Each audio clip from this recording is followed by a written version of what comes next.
Hi y'all, welcome back to my shop. Today we got a fun project. And I got to warn you though, it's not a beginner project. It's for you more advanced turners. And it's turning this little Roman Canteen flask box. You can scale these to different sizes, but this is, I've modeled this one very closely after one that I found in Chris Stott's book, Turned Boxes 50 Designs. But I've watched a couple of people demo these things, and they tend to make them a little bit larger for the demos, but I felt like this was a nice size. So let me show you how you turn one of these.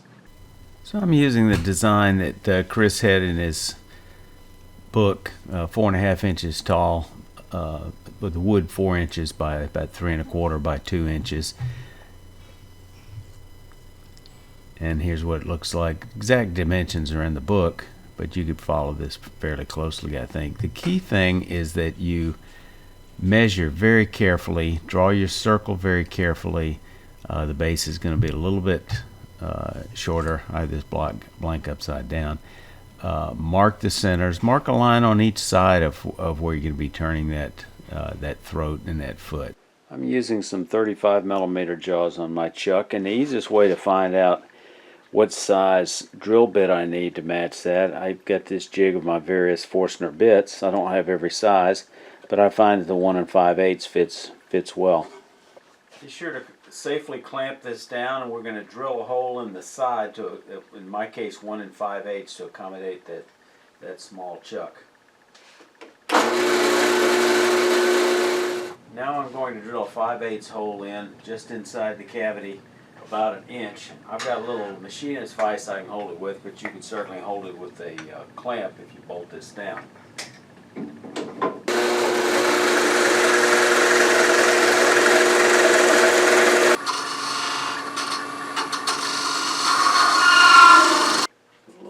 CA on it, tap it in, and we're good to go. Good. So using a step center on one end and then a cone, 60-degree cone live center in the hole, we'll start shaping to this circle. Face shield on, I'm going to start rounding this profile down to the foot and the neck, getting the shape right.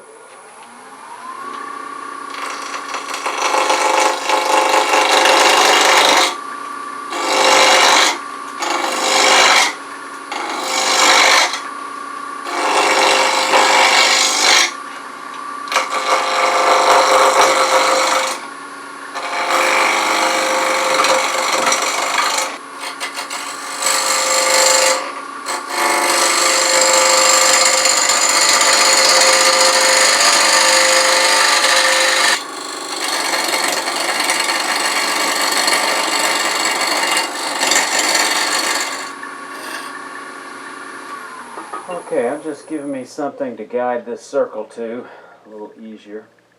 Okay. Now, doing an interrupted cut, so high speed is my friend.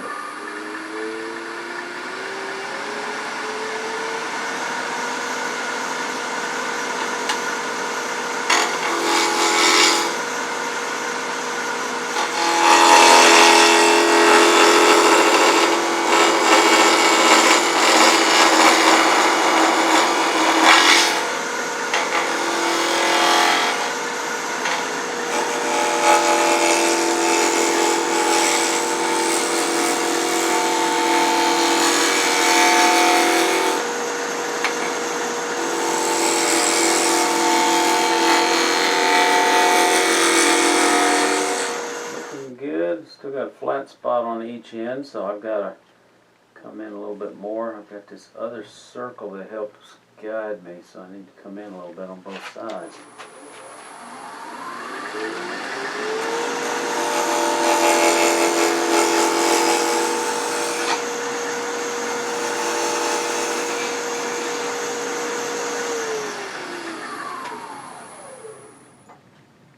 Okay.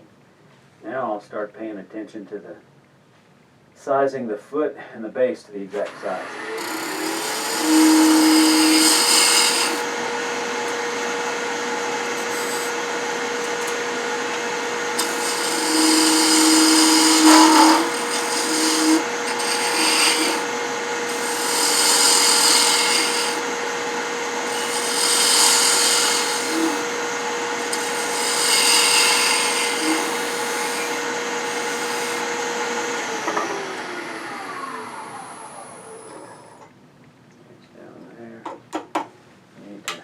ahead and taper this in a little bit more with this spindle gouge.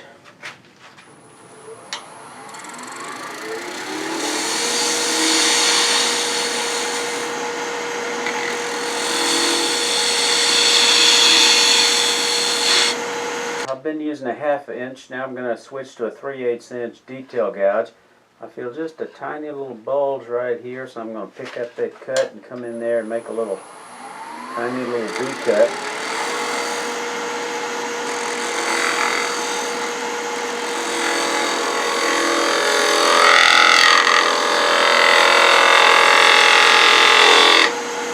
And then come back here, make that little V-cut.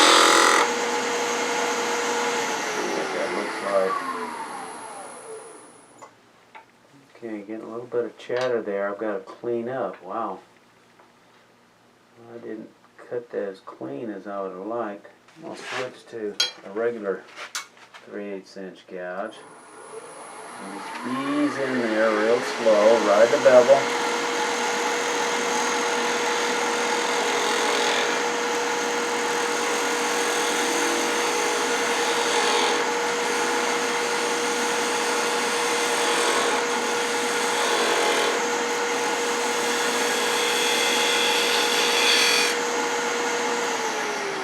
Let's see if I cut out most of that chatter. And I have. I've cut all the chatter away, so that'll be easy to sand. I'm going to come back in with that detail gouge again for that V. Uh-oh.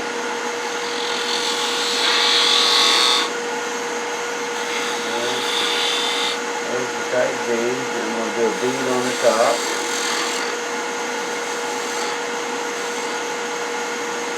Come in from that and just make it cold and come in here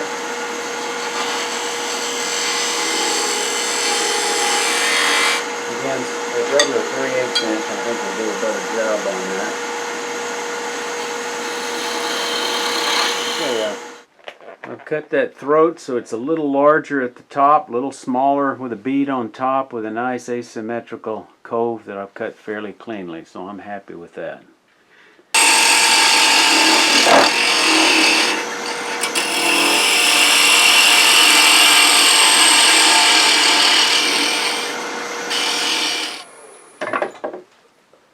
Alright, now we're going to bring up tailstock for support.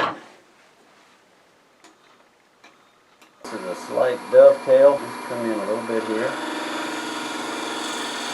Just a small amount. And I'll just nip the corner here.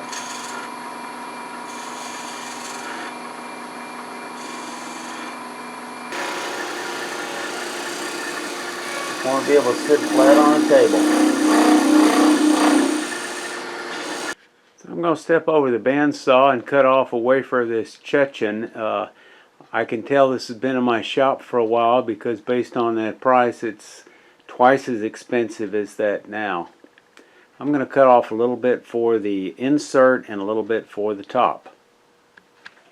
You know, I love problem solving, and this is an interesting problem to minimize this wood. If it was cherry or Bradford pear, I wouldn't much care. So what I've done, I've very carefully marked center. Now I'm going to bring this up to where I've marked the center, and I'm going to tighten up these jaws.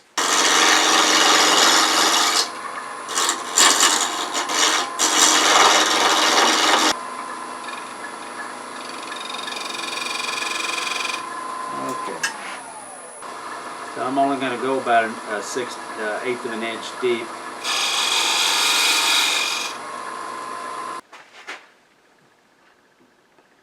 That's almost got it.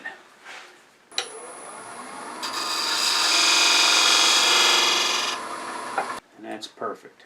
Now, all I have to do is part off this wafer.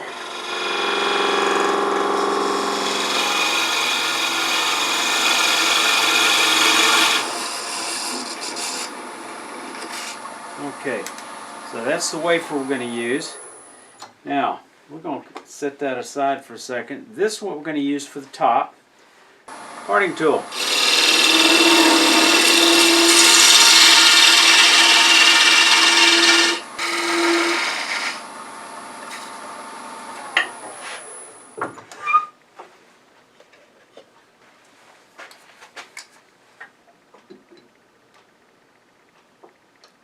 Alright, that's dead on. Nice snug fit. I like that.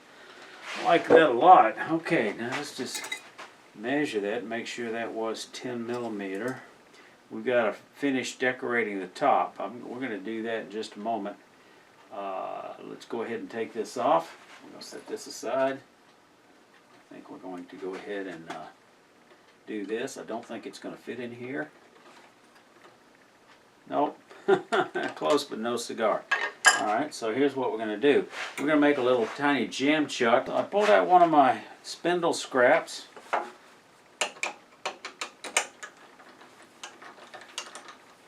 Okay, I've already got that marked. So we're going to come in here with a inside out tool. This is just a special box scraper. Whoa! What happened there? Did I not tighten that thing down? I must not have.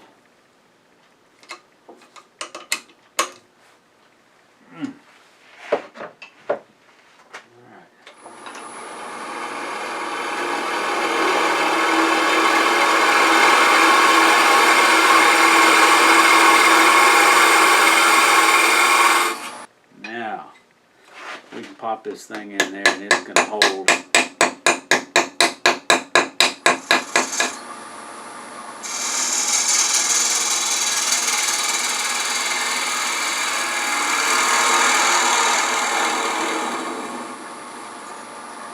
Okay, now I've got to figure out how we're going to decorate this thing, if at all, or just use this wood. So I'm going to sand this off camera while I think about that. Be right back. Okay, I like the texture when they say if you're a hammer, everything looks like a nail. So I'm going to get in there with this rotary Dremel burr tool I made. And I'll have a link to how you can make one of those. So we're going to turn the tool rest around in order that I can drop this handle enough to press in there. We're going to turn the speed down to somewhere around 700 or so. And we're going to really press in hard.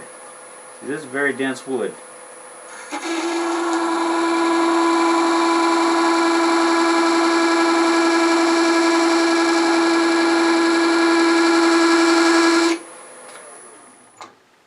Oh yeah, that cut pretty nice.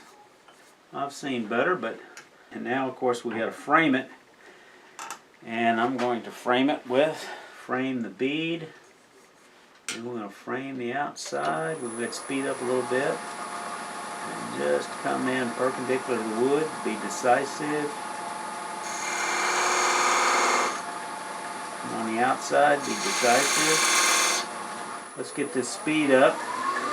And use this point tool to clean it up a little bit. Roll it over the top. Come back. And not too shabby. I think what I'm going to do though, I'm going to come back in there with some abrasive paste and just polish it up just a little bit. Not in the texture, but around the beads. That's done. Now I could try to pop that off with a pocket knife. That edge is so thin and delicate. What I'm going to do is actually come down with a parting tool and take off some of that waste, some of that wood next to it.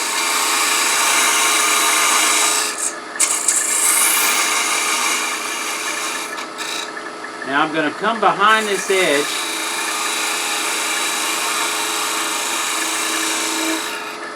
I'm going to show you here in a minute.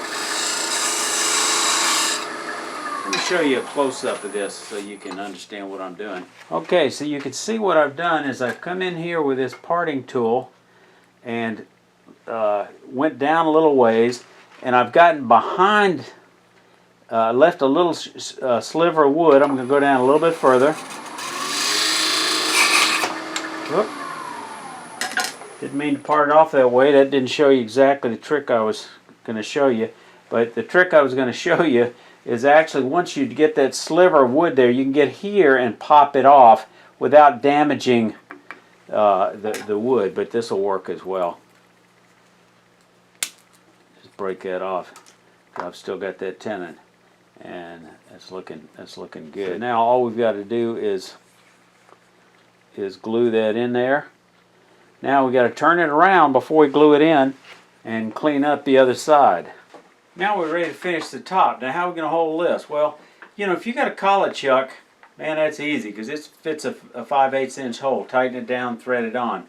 I'll have an affiliate link to where you can find one of these things on Amazon if you got a mini lathe. But let's say you don't have one. Then what do? Let me show you. We're going to take a drill chuck. We're going to use that same drill bit we used for drilling the hole in our flask. Slow the speed down, no more than about 700.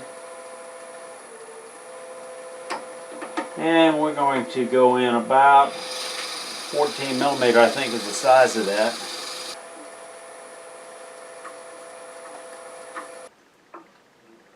Well, guess what? It's too loose. So, how do we want to fix that? Let's try a little, let's go get a little water, put a little water in there and see if that'll do it. I'll get this kind of almost dripping wet to put in here. Just really get a little water in there. Let's give it just a moment for those fibers to swell. I think that'll do it. Maybe not.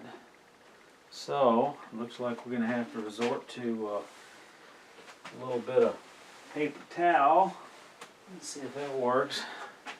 Don't think I need one this thick though, so I need to strip off one ply. Put that on there. And then this ought to do it.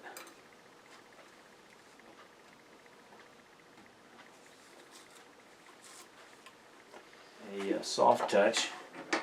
It's not going to put a dimple in here. Just gives it a little bit of support.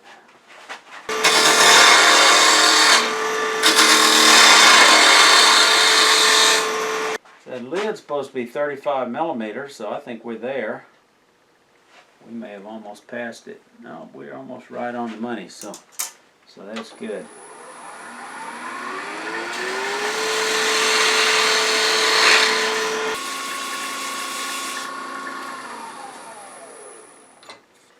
Okay, now use our spiraling system.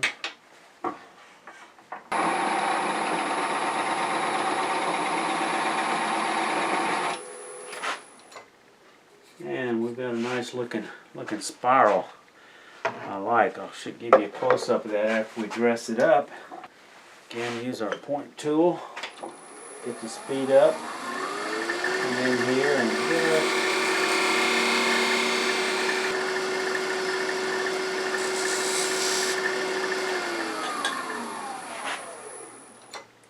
That gives us a nice decorative effect on the top. All right, we've remounted our chuck where we never took the canteen off. Now you see the distance here and here as it's mounted. Well, now we've got to turn it around, and we can do that because we've still got that mount on the other side. Before we do that, let's just double check our insert. The thickness here is just a bit over 1/16 of an inch. So I'm happy with that. So we can go ahead and take this loose. We'll glue that up later because now we got to turn it around. And now we're going to get rid of that tenon by going back and putting it on here into that same recess. Now we can go ahead and come in here with a bowl gouge. We can eliminate this and take this down. So now we're going to remove this tenon. Taking a very light cut.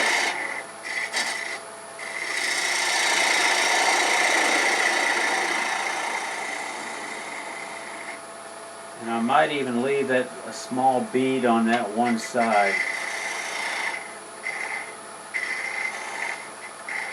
I don't know. Small to large, just because this is like a tiny little bowl. So we're going to come around here and just slowly take a light cut.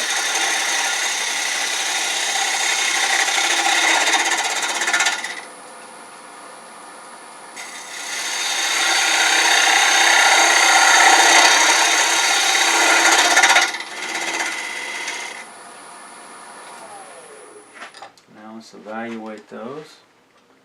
Not too bad. I'm heading in the right direction. This needs to come down a little bit, but I like the idea of leaving this on the back side.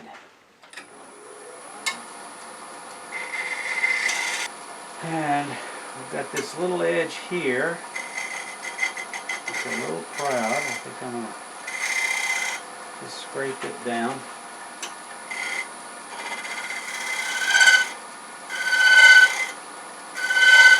A little bit of a bump there. I think I'm going to refine that with a negative rake scraper.